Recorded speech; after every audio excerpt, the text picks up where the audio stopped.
بسم اللہ الرحمن الرحیم۔ دن کے کن تین اوقات میں نبی کریم صلی اللہ علیہ وآلہ وسلم نے سونے سے منع فرمایا ہے اور کیوں؟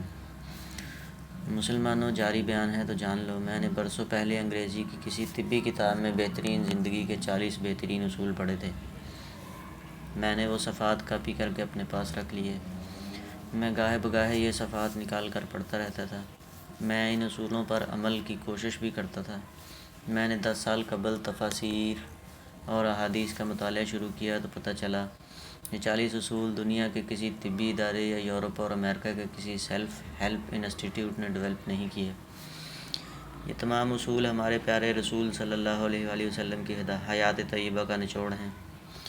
یہ سیرت النبی سے اخذ کیے گئے ہیں۔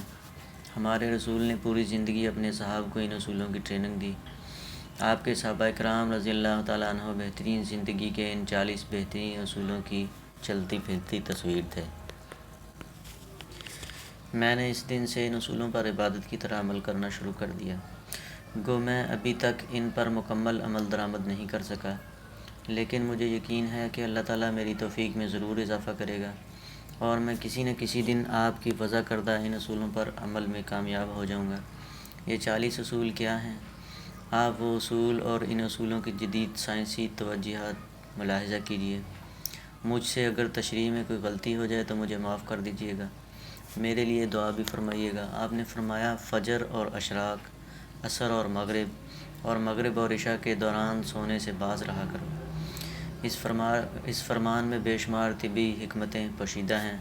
مثلاً آج میڈیکل سائنس نے ڈسکور کیا کرۂ ارض پر فجر اور اشراق کے درمیان آکسیجن کی مقدار سب سے زیادہ ہوتی ہے۔ ہم اگر اس وقت سو جائیں تو ہم اس آکسیجن سے محروم ہو جاتے ہیں اور یوں ہماری طبیعت میں بوجھل پن آ جاتا ہے۔ ہم آہستہ آہستہ چڑچڑے اور بیزار ہو جاتے ہیں۔ عصر سے مغرب اور مغرب سے عشاء کے درمیان بھی آکسیجن کم سے کم تر ہوتی ہے۔ ہم اگر اس وقت بھی سو جائیں تو ہمارا جسم آکسیجن کی کمی کا شکار ہو جاتا ہے اور ہم 10 مہلک بیماریوں میں مبتلا ہو جاتے ہیں۔ دمہ بھی ان 10 بیماریوں میں شامل ہے۔ چنانچہ آپ یہ اوقات جاگ کر گزاریں، آپ پوری زندگی صحت مند رہیں گے۔ میرا تجربہ ہے، ہم اگر ان 3 اوقات میں واک کریں تو ہماری طبیعت میں بشاشیت آ جاتی ہے۔ آپ نے فرمایا بدبودار اور گندے لوگوں کے ساتھ نہ بیٹھا کرو۔ یہ حکمت بھی حکمت سے لبالب ہے۔ بدبو انسان کو ڈپریس کرتی ہے، جبکہ خوشبو ہماری توانائی میں اضافے کا باعث بنتی ہے۔ انسان اگر روزانہ 10 منٹ بدبودار اور گندے لوگوں میں بیٹھنا شروع کر دے تو یہ 20 دنوں میں ڈپریشن کا شکار ہو جائے گا۔ ہمارے پیارے رسول صلی اللہ علیہ وآلہ وسلم نے ہمیں شاید اسی لیے بدبودار لوگوں سے پرہیز کا حکم دیا۔ آپ بھی یہ کر کے دیکھیں، آپ کا مزاج بدل جائے گا۔ آپ نے فرمایا ان لوگوں کے درمیان نہ سوئیں جو سونے سے قبل بری باتیں کرتے ہیں۔ یہ فرمان بھی حکمت کے عین مطابق ہے۔ آج سائنس نے ڈسکور کیا نیند سے قبل ہماری آخری گفتگو ہمارے خوابوں کا موضوع ہوتی ہے اور یہ خواب ہمارے اگلے دن کا موڈ طے کرتے ہیں۔ ہم اگر برا سن کر سوئیں گے تو ہم برے خواب دیکھیں گے اور ہمارے برے خواب ہمارے آنے والے دن کا موڈ بن جاتے ہیں۔ ہم خوابوں کے طے کردہ موڈ کے مطابق دن گزارتے ہیں۔ چنانچہ نیند سے قبل ہماری آخری محفل اچھی ہونی چاہیے، ہمارا اگلا دن اچھا گزرے گا۔ فرمایا تم بائیں ہاتھ سے نہ کھاؤ۔ یہ فرمان بھی عین سائنسی ہے۔ ہمارے دماغ کے 2 حصے ہیں، دایاں اور بایاں۔ دایاں حصہ مثبت اور بایاں منفی ہوتا ہے۔ ہم جب اپنے جسم کو دائیں ہاتھ سے فیڈ کرتے ہیں تو ہماری مثبت سوچ مضبوط ہوتی ہے اور ہم جب اپنے بدن کو بائیں ہاتھ سے کھلاتے ہیں تو ہماری منفی سوچ طاقتور ہو جاتی ہے۔ آپ مشاہدہ کر لیں، آپ کو بائیں ہاتھ سے کھانے والے اکثر لوگ منفی ملیں گے۔ یہ آپ کو ہمیشہ شکوہ، شکایت، غیبت اور دوسروں کو نقصان پہنچاتے نظر آئیں گے۔ فرمایا منہ سے کھانا نکال کر نہ کھاؤ۔ یہ فرمان بھی سائنس سے درست ثابت ہوا ہے۔ ہمارے منہ میں 10 کروڑ سے 1 ارب تک بیکٹیریا ہوتے ہیں۔ یہ بیکٹیریا مہلک جراثیم بن جاتے ہیں۔ یہ جراثیم ہمارے کھانے میں مل جاتے ہیں۔ یہ کھانا معدے میں جاتا ہے تو معدے کے غدود ان جراثیم کو مار دیتے ہیں، یوں یہ ختم ہو جاتے ہیں۔ لیکن جب ہم جراثیم ملے کھانے کو منہ سے نکال لیتے ہیں تو ان جراثیم کو آکسیجن مل جاتی ہے۔ یہ آکسیجن سیکنڈ کے 1000ویں حصے میں ان جراثیم کی تعداد کھربوں تک پہنچا دیتی ہے۔ یہ جراثیم معدے کے غدودوں سے بھی زیادہ طاقتور ہوتے ہیں۔ ہم جب منہ سے نکلے لقمے کو دوبارہ منہ میں رکھتے ہیں تو یہ لقمہ معدے میں پہنچ کر زہر بن جاتا ہے۔ اور یہ زہر ہمارے پورے نظام میں ہضم کو تباہ کر دیتا ہے۔ آپ کو زندگی میں کبھی کوئی ایسا شخص صحت مند نہیں ملے گا جسے منہ سے لقمہ نکال کر کھانے کی عادت ہو، جبکہ آپ کو ہونٹ بھینچ کر اور آواز پیدا کیے بغیر کھانے والے لوگ ہمیشہ صحت مند ملیں گے۔ ہمارے پیارے رسول صلی اللہ علیہ وآلہ وسلم نے فرمایا، ہاتھ کے کڑاکے نہ نکالا کرو۔ سائنس کا کہنا ہے ہم میں سے جو لوگ انگلیوں کے کڑاکے نکالتے رہتے ہیں ان کے جوڑ پھولنا شروع ہو جاتے ہیں اور یہ جلد آرتھرائٹس کا شکار ہو جاتے ہیں۔ یہ جوڑوں کے درد کی شکایت بھی کرتے ہیں۔ فرمایا، جوتا پہننے سے قبل اسے جھاڑ لیا کرو۔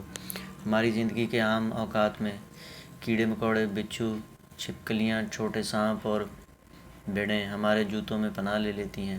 ہمارے بچے بھی جوتوں میں کیل، کانٹے اور بلیڈ پھینک دیتے ہیں۔ چنانچہ ہم جب جوتا پہنتے ہیں تو ہمارے پاؤں زخمی ہو جاتے ہیں یا پھر ہمیں کیڑے مکوڑے کاٹ لیتے ہیں، لہٰذا جوتا پہننے سے قبل اسے جھاڑ لینا ہمیشہ فائدہ مند رہتا ہے۔ فرمایا، نماز کے دوران آسمان کی طرف نہ دیکھو۔ یہ فرمان بھی درست ہے۔ آسمان میں ایک وسعت ہے، یہ وسعت ہمیشہ ہماری توجہ کھینچ لیتی ہے۔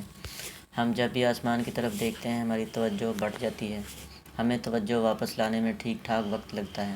نماز کے لیے یکسوئی درکار ہوتی ہے۔ ہم جب نماز کے دوران آسمان کی طرف دیکھتے ہیں تو ہم سجدے اور رکوع بھول جاتے ہیں، چنانچہ حکم دیا گیا نماز کے دوران آسمان کی طرف نہ دیکھو۔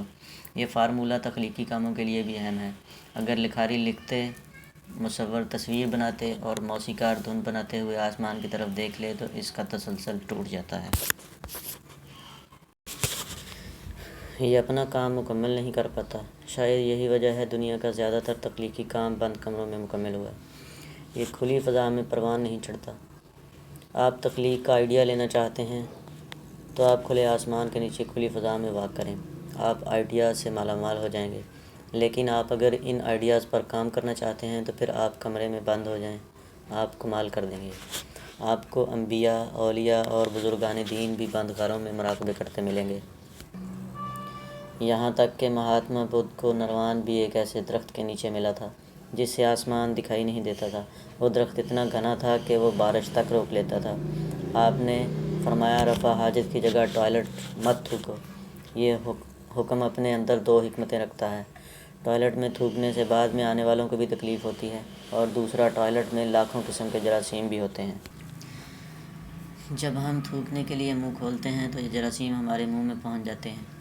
یہ ہمارے لابِ دہن میں پرورش پاتے ہیں، یہ معدے اور پھیپھڑوں میں پہنچتے ہیں اور پھر یہ ہمیں بیمار کر دیتے ہیں۔ آپ کو یہ جان کر حیرانی ہوگی، ہماری ناک جراثیموں کو پھیپھڑوں تک نہیں پہنچنے دیتی۔ ہماری ناک سے صرف کیمیکلز جسم میں داخل ہوتے ہیں۔ جراثیم زیادہ تر منہ سے بدن میں اترتے ہیں اور ان کا بڑا سورس ٹوائلٹ ہوتے ہیں۔ چنانچہ آپ ٹوائلٹ میں لمبی لمبی سانس لینے، تھوکنے، گانا گانے، آوازیں دینے اور موبائل فون پر بات کرنے سے پرہیز کریں۔ آپ کی صحت اچھی رہے گی۔ آپ صلی اللہ علیہ وآلہ وسلم نے فرمایا، لکڑی کے کوئلے سے دانت صاف نہ کرو۔ ہم میں سے بے شمار لوگ کوئلے سے دانت صاف کرتے ہیں۔ کوئلے سے ہمارے دانت وقتی طور پر چمک جاتے ہیں، لیکن یہ بعد ازاں مسوڑھے بھی زخمی کر دیتے ہیں، دانتوں کی جڑیں بھی ہلا دیتے ہیں اور یہ منہ میں بو بھی پیدا کرتا ہے۔ لکڑی کا کوئلہ سیدھا سادہ کاربن ڈائی آکسائڈ ہوتا ہے، یہ ہائیجینک بھی نہیں ہوتا، چنانچہ رسول صلی اللہ علیہ وآلہ وسلم نے اس سے پرہیز کا حکم دیا۔ آپ نے فرمایا، ہمیشہ بیٹھ کر کپڑے تبدیل کیا کرو۔ ہم میں سے اکثر لوگ شلوار پتلون یا پاجامہ پہنتے وقت اپنی ٹانگ پھنسا بیٹھتے ہیں اور گر پڑتے ہیں۔ ہم میں سے ہر شخص زندگی میں کبھی نہ کبھی اس صورتحال کا شکار ضرور ہوتا ہے۔ بالخصوص ہم بڑھاپے میں شلوار یا پتلون بدلتے وقت ضرور گرتے ہیں۔ آپ نے شاید اس قسم کے حادثوں سے بچنے کے لیے یہ حکم جاری فرمایا تھا۔ آپ صلی اللہ علیہ وآلہ وسلم نے فرمایا، اپنے دانتوں سے سخت چیز مت توڑا کرو۔ ہم لوگ اکثر بادام، اخروٹ یا نیم پکا گوشت توڑنے کی کوشش میں اپنے دانت دبا بیٹھتے ہیں۔ دانت ایکٹیو زندگی کا قیمتی ترین اثاثہ ہوتے ہیں۔ آپ نے شاید اسی لیے دانتوں کو سخت چیزوں سے بچانے کا حکم دیا ہے۔